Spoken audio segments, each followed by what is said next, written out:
Hello guys, আসসালামু আলাইকুম। আশা করি সকলে ভালো আছেন। তো আজকে আবার আপনাদের মাঝে চলে এসেছি নতুন একটি মিনি ব্লগ নিয়ে। তো আজকের এই মিনি ব্লগে আমি চলে এসেছি একটি গ্রামের ভেতরে একটি নদীর অঞ্চল এলাকাতে। তো নদীর অঞ্চল এলাকাতে এখানে কিন্তু রয়েছে বিশাল ফসলের মাঠ। তো এখানে ফসলের মাঠে কিন্তু তাদের যে ফসলি রয়েছে, তো ফসলের জমিতে কিন্তু অবশ্যই কিন্তু তাদের সেচ প্রদান করতে হয়। তো এই সেচ প্রদান করতে কিন্তু তাদের সেচ যন্ত্র প্রয়োজন হয়।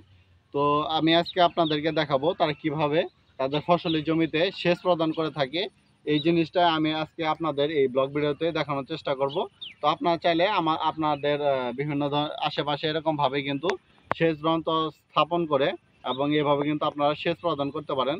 তো চলুন আমি আপনাদেরকে দেখাচ্ছি যে কিভাবে তারা সেচ এখানে দিয়ে থাকে। তো এই যে দেখতে পাচ্ছেন এখানে কিন্তু এটা হচ্ছে তাদের সেচ ভিতরে কিন্তু মোটর লাগানো রয়েছে। তো এই মোটরগুলো কিন্তু আগে কিন্তু আপনাদের তেল দ্বারা কিন্তু পরিচালিত করা হতো, বিশেষ করে পেট্রোল মোবিল।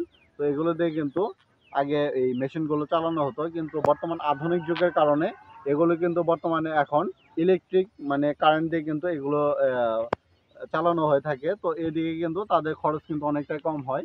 তো আগে যারা যখন এই মোটরগুলো চালাতে কিন্তু প্রচুর তেলের কিন্তু প্রয়োজন হতো, বিশেষ করে পেট্রোলের প্রয়োজন হতো।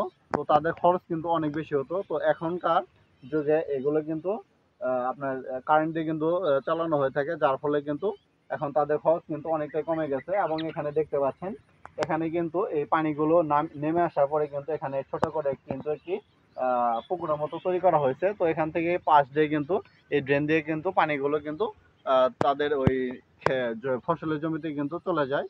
তো এটা কিন্তু এতে পানি অন্যদিকে যাওয়ার কোনো চান্স থাকে না।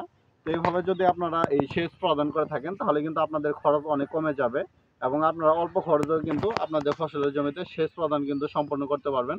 তো বন্ধুরা, যারা আমার এই ব্লগটি দেখছেন তাদেরকে অসংখ্য অসংখ্য ধন্যবাদ। আর এরকম ইন্টারেস্টিং ব্লগ কিন্তু আমার চ্যানেলে আমি প্রতিনিয়ত আপলোড করে থাকি। তো সকলে ভালো থাকবেন। আসসালামু আলাইকুম।